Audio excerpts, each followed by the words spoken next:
Bismillah, alhamdulillah, wa salatu wa salamu ala rasulillah, wa ala alihi wa sahbihi wa man walah wa ba'd.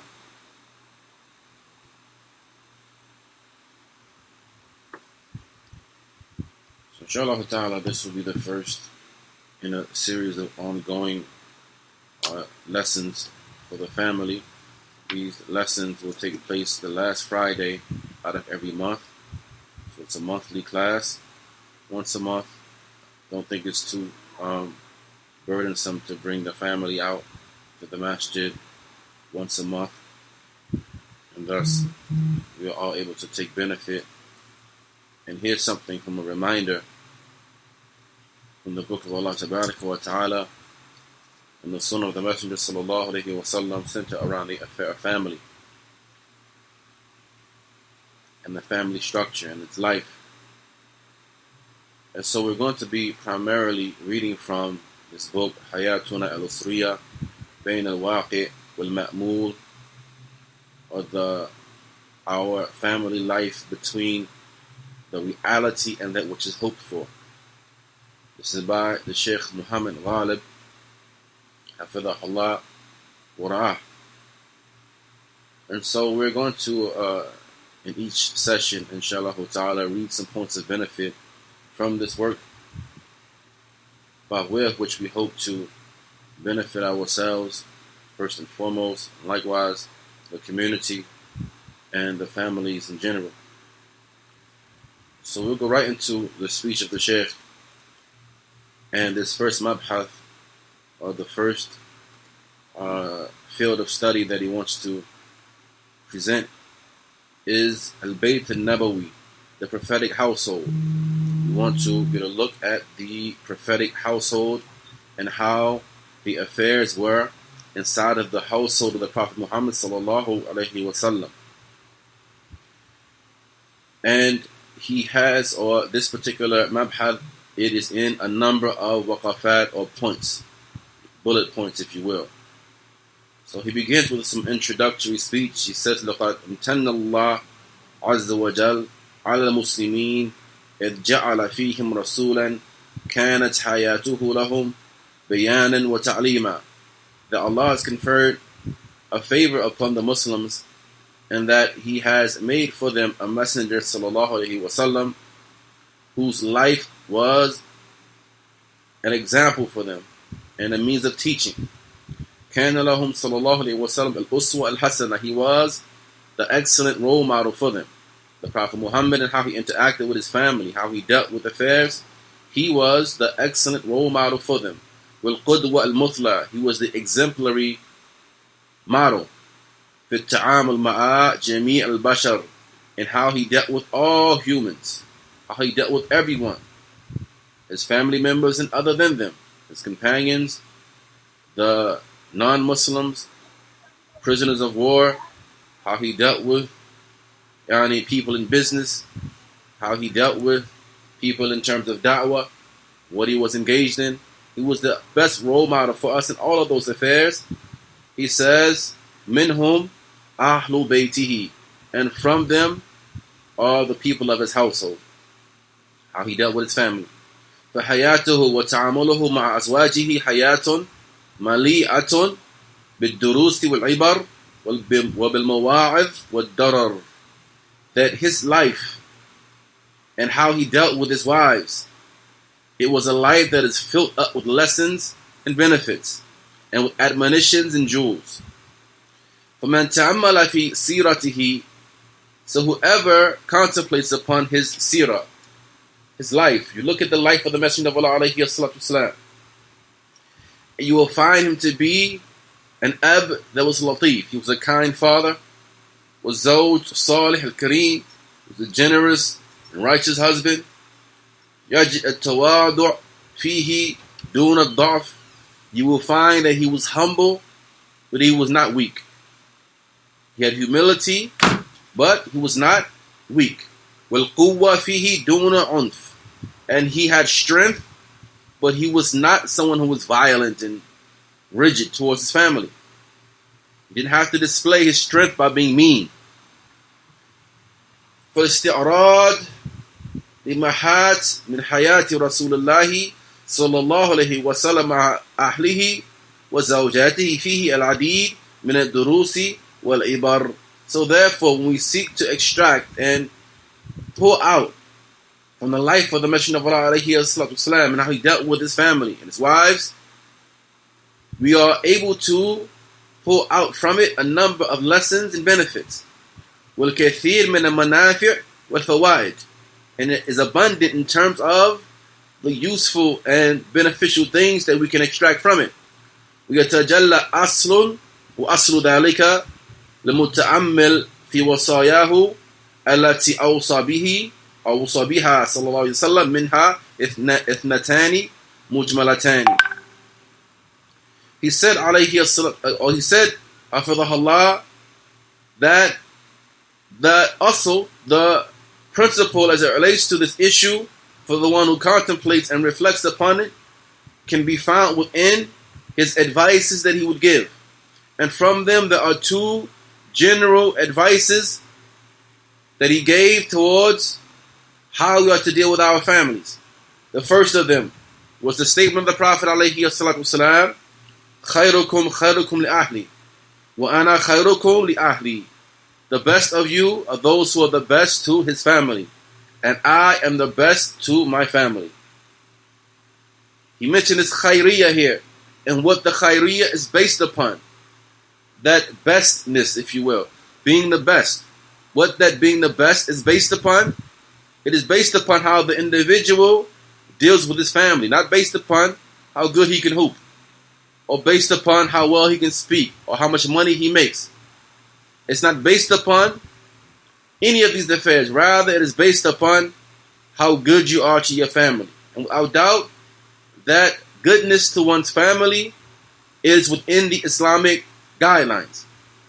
It's within the Islamic guidelines. Not that you give them everything that they want. Not that you give them everything that they desire. Rather, it is within the guidelines of Islam. And the second is his statement, alayhi salatu wasalam, أَكْمَلُ مُؤْمِنِينَ إِيمَانًا أَحْسَنُهُمْ خُلُقًا. The most complete of the believers in terms of iman is the one who is the best of them in his character. وَخِيَارُهُمْ خِيَارُهُمْ لِنِسَائِهِمْ. And the best of them are those who are the best to their womenfolk, to their wives. So this khayriyah, التي أخبر بها النبي صلى الله عليه وسلم, which the Messenger of Allah has informed with, والوصية بحسن التعامل وحسن الأخلاق لا تتعلق بجانب دون آخر. He said this khayriyah, this state of being the best, that the Messenger of Allah has informed with and has advised with in terms of having excellent interactions with one's family and good akhlaq, good character, it is not restricted to one aspect over another. بَلْ هِيَ شَامِلَةٌ عَامَّةٌ. Rather, it is comprehensive, it is general. You are to be good in every aspect. Be good to them in every aspect. Again, within the Islamic guidelines.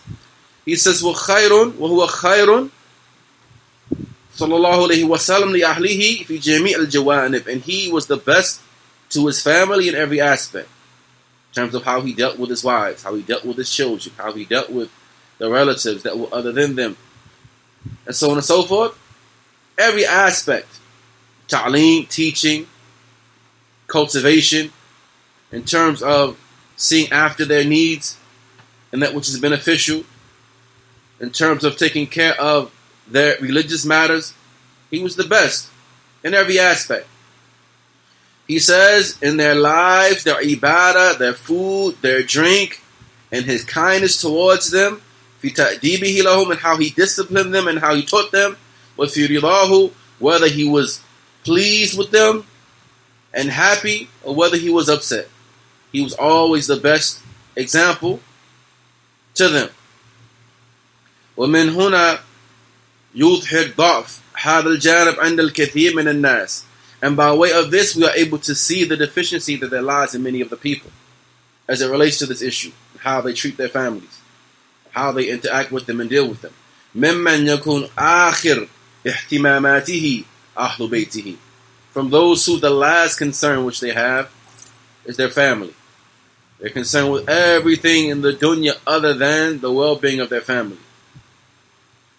Especially in the affairs of deen. Especially in the affairs of deen. Now, he says, many of the people that are weak and deficient in this regard. وَلَا شَكَ أَنَّ قَوْلُهُ صَلَّى اللَّهُ عَلَيْهِ وَسَلَّمَ خَيْرُكُمْ وَخَيْرُكُمْ لِأَهْلِي. There's no doubt that the statement of the Prophet in which he said, the best of you is he who is the best to his family, is a clarification of the fact that every khair that an individual can give to anyone, any type of goodness that you can give to anyone, those who have the most right to that goodness is your family. Your good manners, your smiles, your generosity, your gentleness, any type of good you can give to anybody, your family has the most right to that. They have the most right to that. He says, Naam, from his wives and his children. Kama annahu, just as it is unfortunate that many of the people, he says, Naam, he says that أكثر من يستفيد من كثير من الأزواج هم المحيطون به من زملائه, that those who benefit the most from some people, those who benefit the most from some people are those who are around him, from his co-workers, his friends, his neighbors, companions. بينما هو أبعد الناس في ذلك من أن يحسن إلى أهل بيته عموما. While he is being good to all of these people, exemplifying all of this is sunnah, that you be good to your co-workers, you be good to your neighbors, you be good to your relatives other than the family. Because the family is one thing, the relatives are something else. The family is that unit, father, mother, children. This is family. What's outside of that is relatives. Understand? There's a difference. Okay, when we say family, it's who we're speaking about, that unit. Now, so while it is from the sunnah to be kind to all of these classes and categories of people, the one that has the most right to your kindness is your family. They have the most right to your kindness, your gentleness, your good manners, all of that. Your smiles, your laughter, your fun. They have most right to all of that. Now, he said, but some people, they are excellent in this regard, regarding everyone else. Neighbors, friends, all of that. While they are the furthest of the people in terms of being good to his household and his wife specifically. والتي اهتم النبي صلى الله عليه وسلم ببيان علاقته بها وترسيخ مبدأ الصبر بينهما. He says وضرورة. He said that whereas that which the Prophet ﷺ gave due importance to clarifying the connection that it has and embedding this in the people in terms of having patience and likewise bearing the difficulties as it relates to whatever comes in connection with that, وَالنَّظَرْ فِي الْمَحَاسِنِ, and likewise looking at the affair of al-mahasin, all goodly affairs, goodly words, good speech, good action, good adab, and etiquettes and manners and so on and so forth, and beautiful characteristics, overlooking of faults from wherever is necessary, wherever is possible. He gave the most importance to this particular affair. He said, alayhi salam, la yafrak mu'minun mu'minah, that a believing man should not hate a believing woman. A believing man should not hate a believing woman.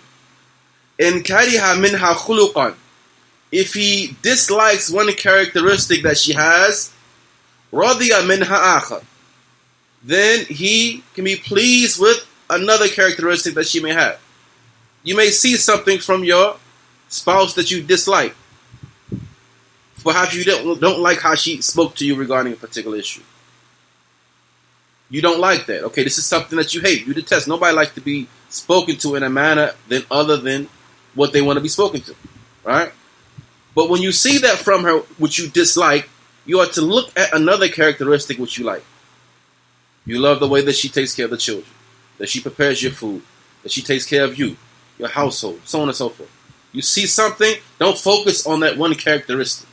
Rather look at that which you love about her. And the woman is required to do the same. When she sees something from her husband that she dislikes, she is to look at those goodly characteristics that he has. His good manners, his courageousness in taking care of his family, and how he establishes the obligation of the household and the rights of Allah Tabarak wa Ta'ala first and foremost. How he takes care of her financial affairs and so on and so forth. She looks at these affairs when she sees something from him that she may dislike. كما أنه صلى الله عليه وسلم قال موصيا للنساء في حق الرجال, as he alayhi salatu wasalam said as well, advising the women as it relates to the men, رأيتكن أكثر أهل النار, that I saw you to be the majority of the inmates of the hellfire. The women, I saw them to be the majority of the inmates of the fire. وَذَلِكَ أَنَّكُنَّ تَكْفُرْنَ, that is because you takfurna, you have kufr. You have kufr.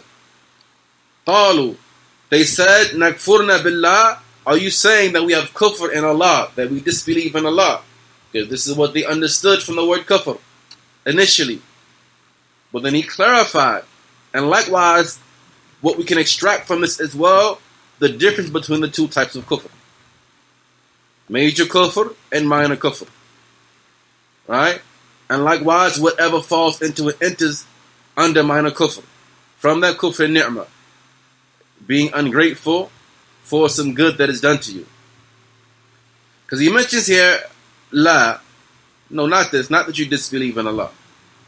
He says, takfurna al-ashir, you are ungrateful towards your husbands. You're ungrateful towards your husbands. Either ahsana ilayha ad-dahra kullahu, if he was to be good to her for the entirety of the time they were together, and then she sees something from him that she dislikes, she says, Wallahi, Wallahi, ma ra'aytu minka khayran qat, I've never seen any good from you. Meaning that it is a deficiency to only focus upon that one defect that you see and let that overshadow the abundance of good that you saw from a person.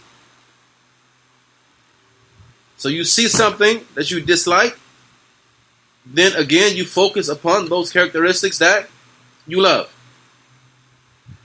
And as a side note, some of the ulama, they mentioned that although he was addressing the women in this narration, that if a man displays the same characteristics with his wife, he falls under the same threat.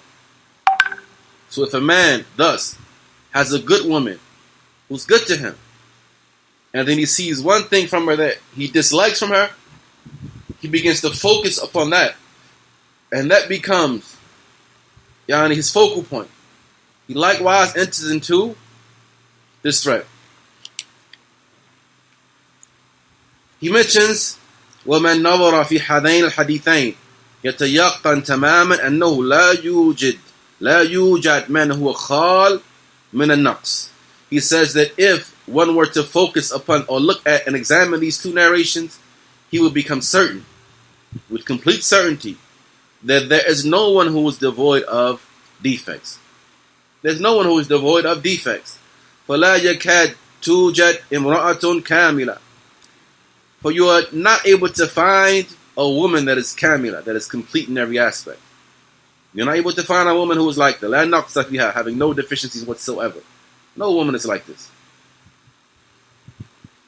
He says, وَلَا يُوجَدْ رَجُلٌ, nor will you find a man that has no zalal, he has no lapses and slips here and there.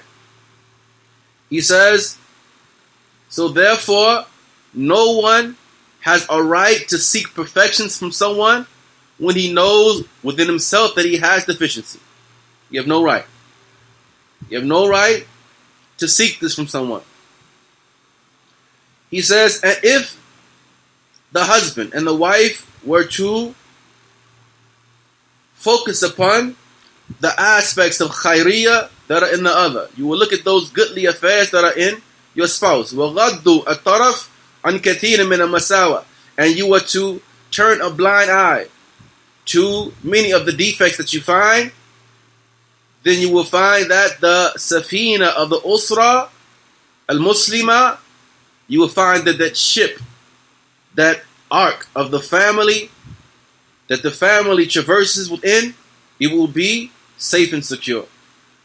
Be safe and secure. And the problems that there occur between the family, it will be minimized. And so the Shaykh is going to mention here, in that which is to come, some waqafat, some points of reflection. Some points of reflection regarding affairs that took place within the family of the Messenger of Allah alayhi salam, by way of which we're able to take benefit. We have to look at these examples, place them alongside our own life, and make adjustments where necessary, and likewise correct those errors that we may have within us and within our households. So we'll take, inshallah ta'ala, and that which is to come, maybe 2 or 3 points. Maybe 2 or 3 points, inshallah ta'ala. Now, so the waqfa al-ula, the first point. The first point is i'anatuhu li ahli, and how he took care of his family. How the Prophet ﷺ cared for and took care of the affairs of his family. جاءت عند البخاري رحمه الله من حديث الأسود أنه سئلت عائشة أو أنه قال سئلت عائشة ما كان النبي صلى الله عليه وسلم يصنع في بيته. And this comes in the Sahih of Imam al-Bukhari from the hadith of al-Aswad, that he said Aisha radiallahu anha was asked how or what did the Prophet alayhi salam used to do inside of his house. قالت, she said, كان يكون في مهنة أهله, that he used to be in the service of his family. He used to be serving his family, meaning في خدمتهم, meaning he used to serve them. And he would serve them in a manner that is befitting of a man. Now, the service of the man inside of the house is in a manner that is befitting of a man. As we heard, as Shaykh Ubay al-Jabiri, he mentioned that the mar'a that is salihah, the woman that is salihah, she is not pleased that her husband would go out to work all day and then come home and have to scrub toilets. The woman that is salihah, she's not pleased with that. This service is going to go back to what is considered to be service in any given culture. Because over here it may not be a big deal, right, for us to clean the bathroom. Right, it's not a big deal. So we are to serve our families with that which is specific to the men, though. Those jobs and those services that are specific to the men. But look at the example of the Messenger of Allah alayhi salam in this regard. He said, or she said, that he used to be in the service of his family. فَإِذَا حَضْرَتِ الصَّلَاةِ خَرَجَ إِلَى الصَّلَاةِ. But when the time of the prayer came, he would leave. He would be in the house dealing with his family, but when the time of the prayer came, he would leave. وَفِي رِوَايَةٍ, in another narration, كَانَ فِي مِهْنَةِ أَهْلِهِ يَحْلِبُ شَاةً, that he used to be in the service of his family. He would milk his own sheep.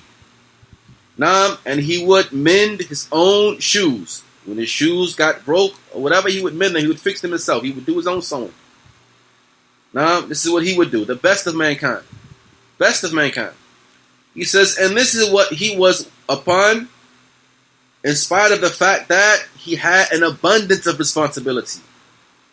He had abundance of responsibility. Now, he says, and let us reflect upon the statement of Aisha, wherein she said that he used to be in the mihna, the service of his family. He said, by way of this statement, then that notion that many of the people have, that false notion that many of the people have, is removed. And it is that the man has to sit back and be served. He has to sit back like a king and just be served. That's all he has to do. Now, yes, you go to work. Yes, you come home and you expect to have a comfortable dwelling. But the affair is not like some of the people think. Now, Shaykh's going to mention some serious aqwal regarding this issue. He says, and some of the people believe that the qiwama of the rajul, that the authority of the man lies in him just flexing his authority inside of the household. My translation of the Shaykh's words here. Just showing its authority, exemplifying its authority inside the household, being angry all the time. This is how you show that you're a man inside the house. كما أنه دليل على مدة تواضعه صلى الله عليه وسلم. Likewise, this narration is a proof for the extent of his humility. While he was the messenger of Allah alayhi wasallam, nobody amongst us is better than him. Yet he was like this, serving his family. He says that he bore the responsibilities of the entirety of this ummah upon his back. Do any of us have the likes of what he had to deal with? Okay, you go to work. You go to work. Okay? Tell me if you had any of these affairs upon your shoulders. He had the burden of messengership. Da'wah. Calling to Allah Tabaraka wa Ta'ala. Nashr ad-Din. He's responsible for spreading this religion far and wide. Likewise, he was engaged in battles, doing jihad in the path of Allah Tabaraka wa Ta'ala. And with all of this, he would still, when he was in the house, be in the service of his family. We don't have none of that to deal with. Most of us have none of that to deal with. Now, this is how he was, alayhi wasallam, establishing the affairs of his household without flexing his authority, saying, hey, I'm the messenger of Allah, go cook my food for me. Hey, I'm the messenger of Allah, go mend my shoe for me, and go milk the camels and the cows and so on and so forth. Rather, he was like this, and he wouldn't be disgruntled doing it. He would not be angry doing it. He would do it happily. It needs to be done, I'm going to do it. Inshallah. Okay? He says, فَبُعِدْنَا نَحْنُ. So we are far removed from happiness inside of our households, and that happiness that we are distant from is in proportion to our distance from the Sunnah. It's in proportion to our distance from the Sunnah. So this is the first waqfa and how he took care of the affairs of his family. Al-waqfa al-thaniya, the second, muda'abatuhu riyahli, and how he would play with his family. How he would entertain and play with his family. Making sure that they had some of his entertainment and joy and pleasure.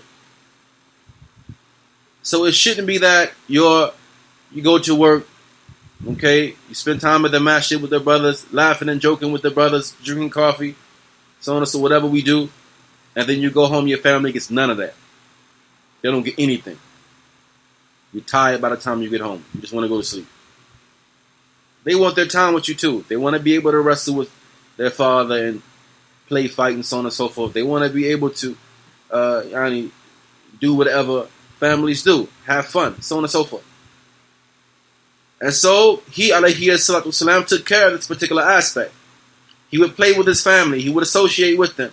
And he would encourage upon playing with one's family and being kind with them.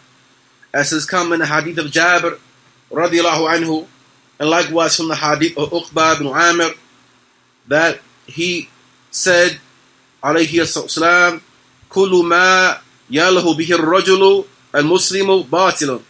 That anything that the Muslim man can be entertained with is batil.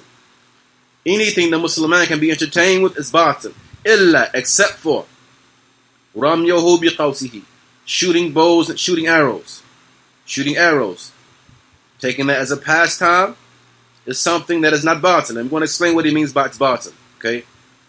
He says, وَتَعْدِيبَهُ لِفَرَسِهِ, and training horses. Likewise, training horses. Thirdly, he mentions مُلَاعَبَتُهُ أَهْلَهُ, playing with his family. And playing with his family. فَإِنَّهُنَّ حَقٌّ, because these affairs are haqq. Doing these are haqq. In another narration, he mentions كُلُّ شَيْءٍ لَيْسَ فِيهِ ذِكْرُ اللَّهِ, everything which does not contain the remembrance of Allah is laghu and sahu. It is only vanity. It is sahu. It is pastime that will make you lose focus. Wa la'ibun, it's nothing but folly and play. Illa arba, except for four things. Except for four things. Firstly, he mentions mula'abatul rajuli imra'atuhu, a man playing with his wife. A man playing around with his wife. He says, likewise, with ta'deeb ar-rajul farasuhu, a man training his horses. And likewise, shooting arrows at targets. And likewise, ta'lim ar-rajul as-sibaha, as swimming. Now, and the meaning of that it is batil, what he means by that is that it contains no ajr, it contains no reward. Most of the things that we do, we go play ball, we go, whatever we do, kick it, have fun, you don't get a reward out of it. There's no reward in it. So from the fun things that there are rewards for are those things that he mentions. You understand? So we do them, they're permissible to do. They're permissible to do. Fine, but you're not gaining an ajr while you do it. With the exception of these things. These fun things, playing around with your wife, check out there, racer or something like that. Or playing with your children, having fun with them. And the likes of this, these things bring a reward. They bring a reward from Allah Tabarak wa Ta'ala. Look at this. He said, وَمِن صُوَرِ مُدَاعَبَتِهِ لِأَهْلِهِ أَنَّهُ كَانَ يُسَابِقُهُم.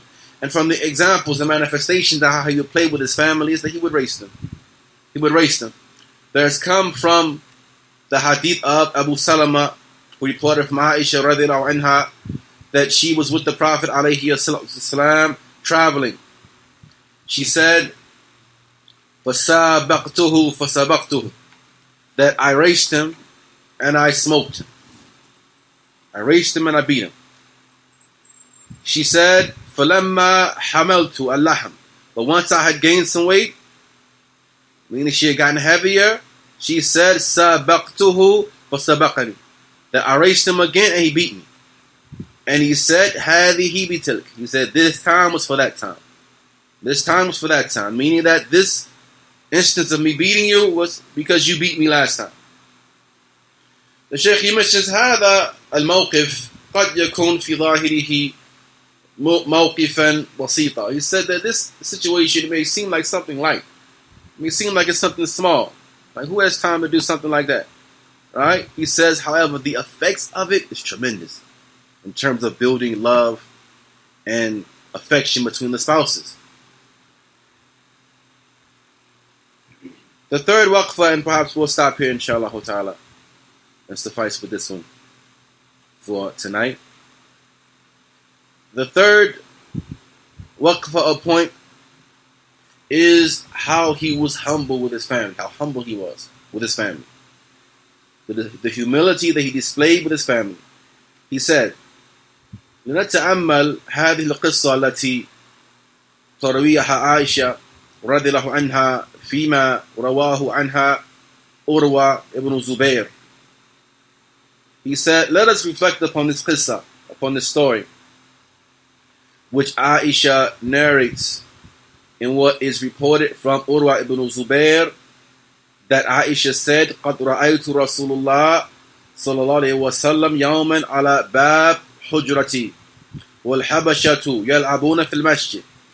She said, I saw the Messenger of Allah sallallahu alaihi wasallam one day at the door of my apartment, and it's known that her apartment, it would go that the door of her apartment entered right into his masjid. And so he was looking at the Habasha, the Ethiopians, playing inside of the masjid. Wa Rasulullah sallallahu alaihi wasallam yasturuni biridaihi. And so the Messenger of Allah alayhi wasallam covered me up with his cloak. Anzur ila la'bihim, in order that I may look at them playing, that I may see them playing around. So the meaning of this is that he covered his wife Aisha, he shielded her, so that she could look into the masjid and see the festivities and see what was going on as they were playing in the masjid with their spears. And they were tossing the spears here and there, playing around. He said, in another narration it mentions, دعاني رسول الله صلى الله عليه وسلم والحبشة يلعبون في بهرابهم في المسجد في يوم عيد. He said that, or in another narration she mentions that the Messenger of Allah alayhi wasallam allowed me to look at the Ethiopians playing with their spears in the Masjid on the day of the Eid. وَقَالَ لِي, he said to me, Ya Humayra. He said to me, O Humayra.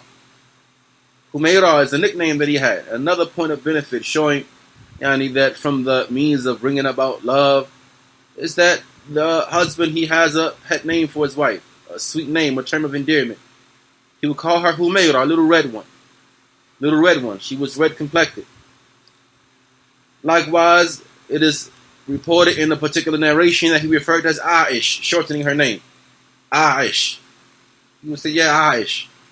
Shortening her name like this, as a term of endearment. He said, Ya Humayra.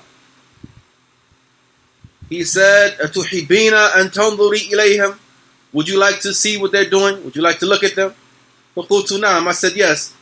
قالت. She said, so he stood me behind him, and I was peeking over his shoulder at them, looking at them.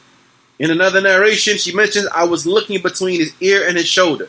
That she was peeking over his shoulder, in between his ear and his shoulder.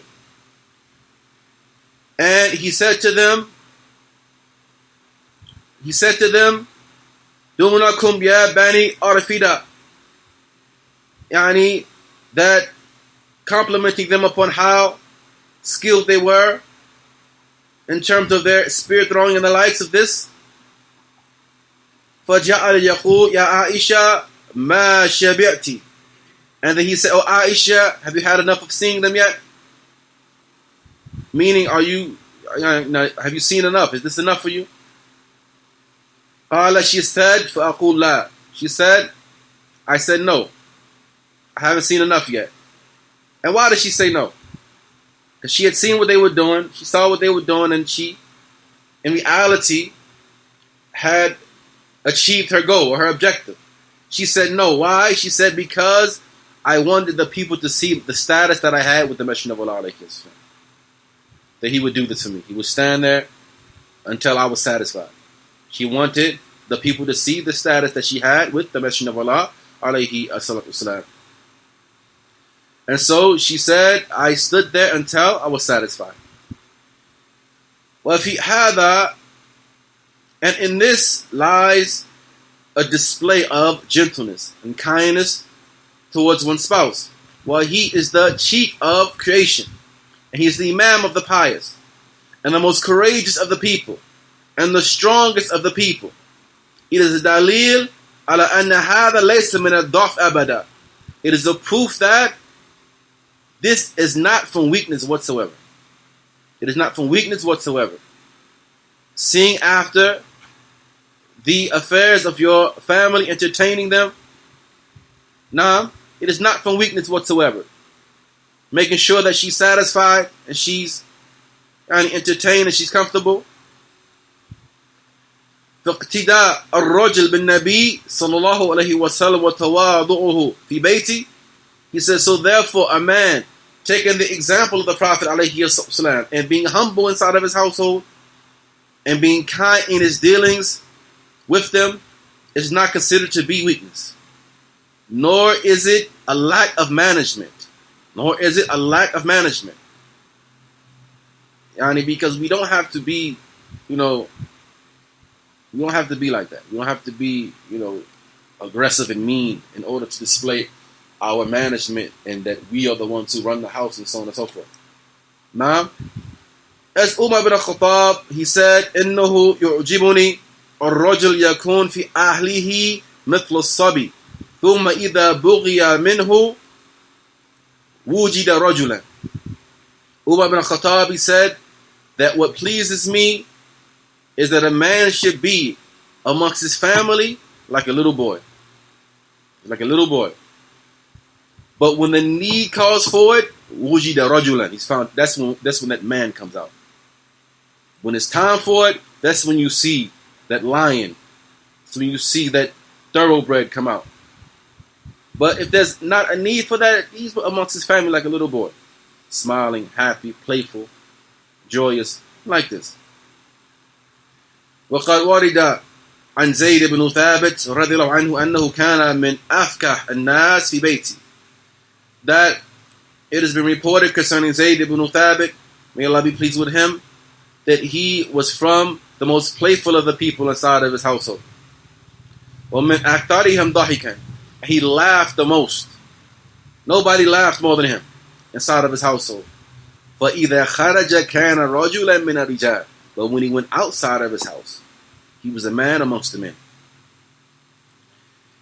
وعليك السلام.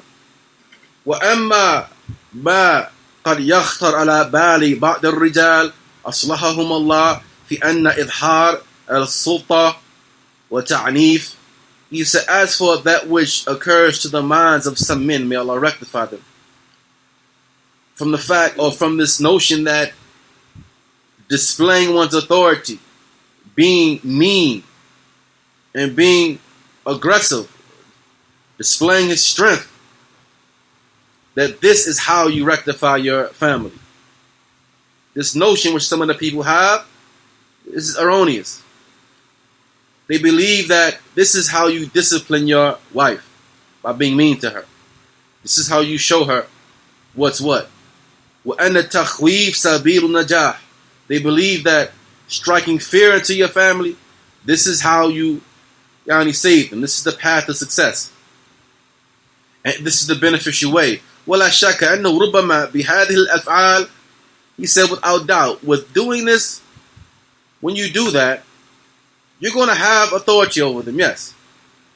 But it is the authority that is brought about by fear and not by love. And not by love. He said, it is not by way of love, affection. Rather, it is by rahbah, by terror, and not by way of love. He said, so she will fear him and thus obey him. But she won't obey him because she loves him. She won't obey him because he loves him. So we are to be the opposite of this with our families. Now, because that obedience that is brought about just for the sake of the fact that she loves you. She's going to obey you because she loves you. And she fears her Lord. This, no doubt, is better than her obeying you because she's scared of you. Scared of what you may do. Now, and we will conclude with this, inshallah ta'ala, and we will, in the next sitting, begin from the next point, which is connected to how he would resolve problems inside of his household. هذا وصلى الله وسلم وبارك على نبينا محمد وعلى آله وصحبه أجمعين.